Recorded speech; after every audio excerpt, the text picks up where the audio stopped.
Bonjour à toutes et tous, bienvenue dans le premier webinaire de la série de 5 webinaires que nous organisons sur les équipements médicaux essentiels dans le cadre de la pandémie Covid-19. Alors ce cycle est proposé en français par les ONG Humatem et Médecins sans vacances avec l'appui du Cercle international de l'Association française des ingénieurs biomédicaux et sous l'égide de l'OMS et de la division Clinical Engineering de l'IFMBE. Nous sommes très heureux de débuter aujourd'hui cette série de webinaires qui a pour objectif le partage d'informations fiables, de connaissances et de pratiques et bien sûr l'entraide entre pays francophones. Ce premier webinaire est consacré au système de production d'oxygène, un gaz dont l'utilisation à des fins médicales se révèle primordiale, comme tout le monde le sait, pour l'assistance respiratoire des patients sévèrement atteints du Covid-19. Alors, je change. Gabriel, j'arrive pas à changer de... Alors, je me présente, Cathy Blangonnet, donc je suis directrice de l'ONG française Humatem. Humatem est une ONG support qui s'est spécialisée depuis 20 ans dans la coopération biomédicale solidaire et nous sommes en relation officielle avec l'OMS depuis 2015. Alors, je vais avoir le plaisir de modérer ce premier webinaire et celui-ci s'articulera autour de la présentation de 3 intervenants de qualité qui aborderont tour à tour des aspects médicaux et biomédicaux des systèmes de production d'oxygène. Pour l'animation de ce webinaire, je serai accompagnée du docteur Augustin Tamboué, qui est responsable de la politique de santé au sein de l'ONG belge Médecins sans vacances. Médecins sans vacances, c'est une ONG qui est spécialisée dans le renforcement des capacités hospitalières et qui intervient actuellement auprès de 37 hôpitaux dans 5 pays du continent africain. Augustin aura en charge l'animation du temps de questions-réponses qui aura lieu à la fin du webinaire. Excusez-moi, je n'arrive pas à changer de slide. Gabriel, si je peux avoir un peu d'aide. Merci. Ça ne marche pas. Voilà, alors au sujet donc du temps de questions-réponses, justement, je souhaiterais vous préciser que les participants peuvent poser toutes leurs questions et ce tout au long du webinaire en utilisant, alors bien sûr des questions par écrit, en utilisant le chat qui s'appelle questions-réponses, Q&R, que vous trouverez en bas de l'écran, hein, à ne pas confondre bien sûr avec le chat qui est le deuxième chat qui est à la droite et qui est réservé aux intervenants. Alors, encore quelques précisions et rappels importants avant de démarrer. Donc, les propos qui sont tenus par les intervenants ne faisant pas partie de l'OMS reflètent leur expérience et leur point de vue individuel et ou ceux de leur organisation. Les intervenants mentionneront tout éventuel conflit d'intérêts avec les organisations qu'ils mentionnent dans leur présentation. Et puis, les sociétés, produits ou les modèles qui sont mentionnés par un intervenant au cours de sa présentation doivent être vraiment considérés comme des exemples et non comme une publicité pour la société, le produit ou le modèle en question. Alors, pour commencer, nous avons l'honneur d'accueillir Adriana Velasquez-Berumen, qui est l'ingénieure biomédicale en charge des dispositifs médicaux et des diagnostics in vitro au sein de l'OMS. Et Adriana va nous présenter les recommandations de l'OMS concernant les systèmes de production d'oxygène. Chère Adriana, tu as 12 minutes. Merci beaucoup, merci à tous, merci à Cathy Humatem et à Viv et tous qui sont partis de cette présentation. Et je vais partager mon présentation, c'est aussi avec l'aide de Noël Mendy et d'Alejandra Vélez, mais je participe aujourd'hui avec vous. Merci beaucoup. Alors, je vais partager mon écran. Et désolé si j'ai... Ah, non, une seconde. Désolé, si je ne parle bien le français, c'est que je suis mexicain. Hein? Mais je ferai le mieux. OK. Est-ce que vous pouvez voir mon écran? Oui? OK, merci. Oui, Adriana, c'est bon. OK. Alors, On parlera de l'oxygène dans le cadre de la pandémie du COVID. Ce qui est très important, c'est que l'oxygène est un médicament essentiel. Alors, c'est le numéro 1 dans les médicaments et la thérapie pour les COVID. Comme vous savez, les dispositifs médicaux sont essentiels pour la protection, le diagnostic et le traitement des patients. Ici, vous voyez les in vitro, diagnostics in vitro, les équipements de protection individuelle et tout ça qui passe aux soins intensifs.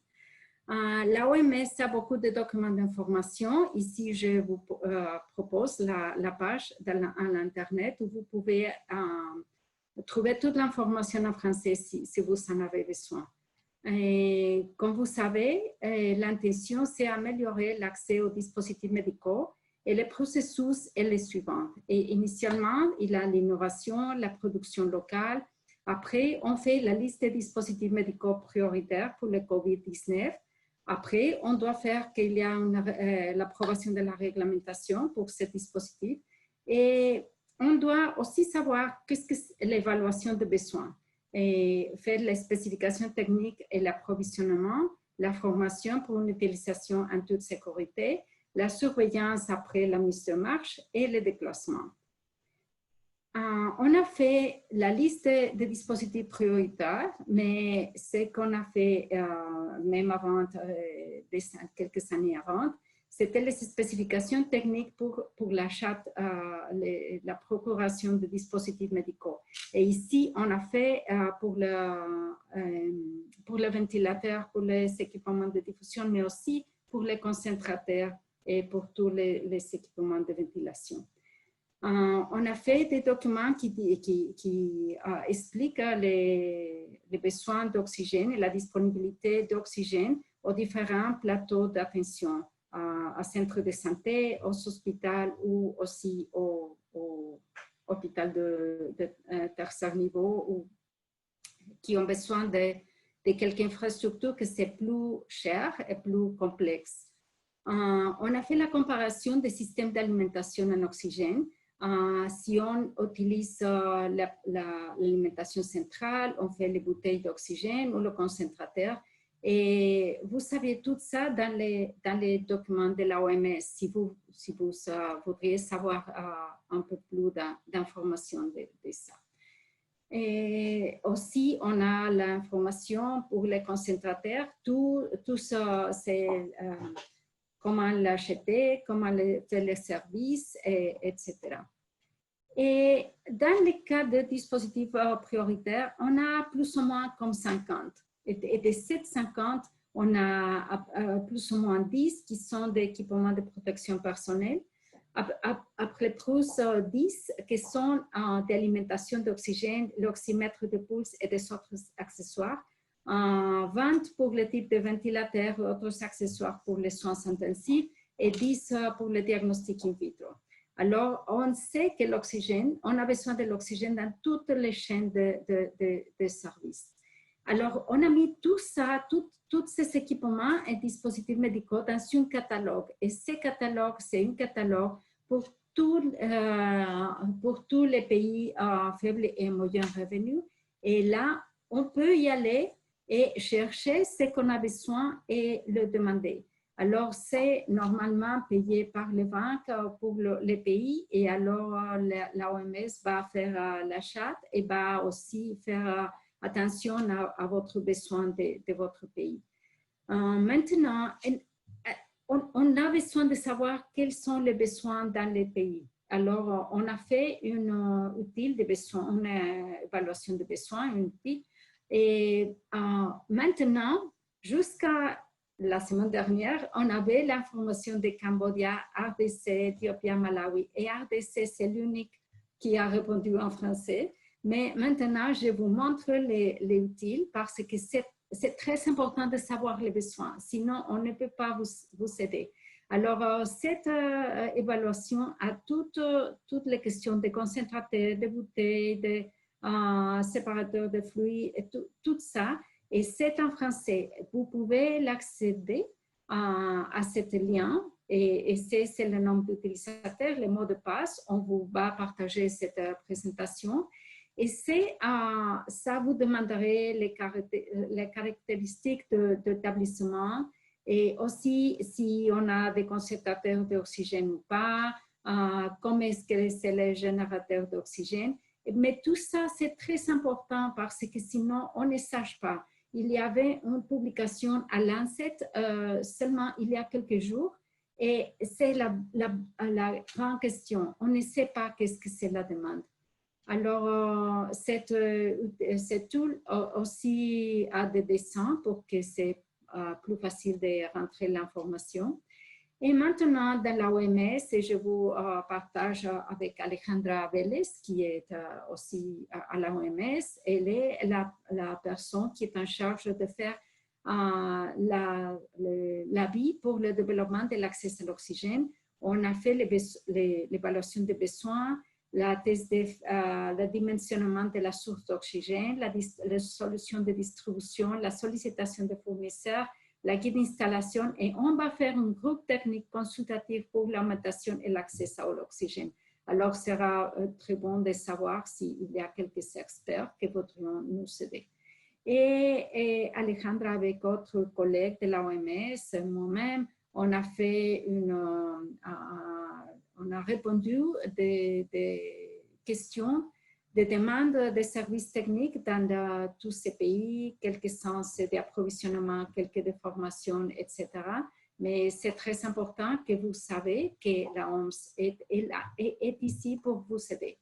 On a fait aussi une recherche de technologies innovantes pour qu'on puisse voir ce que c'est innovant et que peut vous aider dans votre pays. On a trouvé qu'il y a quelques NGOs qui vont dans votre pays et vous aident. Alors, on va chercher leur assistance aussi. Alors, on a la page à l'Internet et je suis désolée que c'est toujours en anglais, mais on va faire un effort avec Cathy et autres collègues pour faire la traduction en français. Et vous rappelle que alors c'est les besoins, la priorisation, les besoins, l'innovation pour qu'à la fin on aura pas plus de patients comme ça, mais des personnes très sérieuses. Alors c'est notre responsabilité conjointe. Merci beaucoup à tous et restez safe. Merci beaucoup. Merci beaucoup Adriana. Alors je repartage à nouveau mon écran.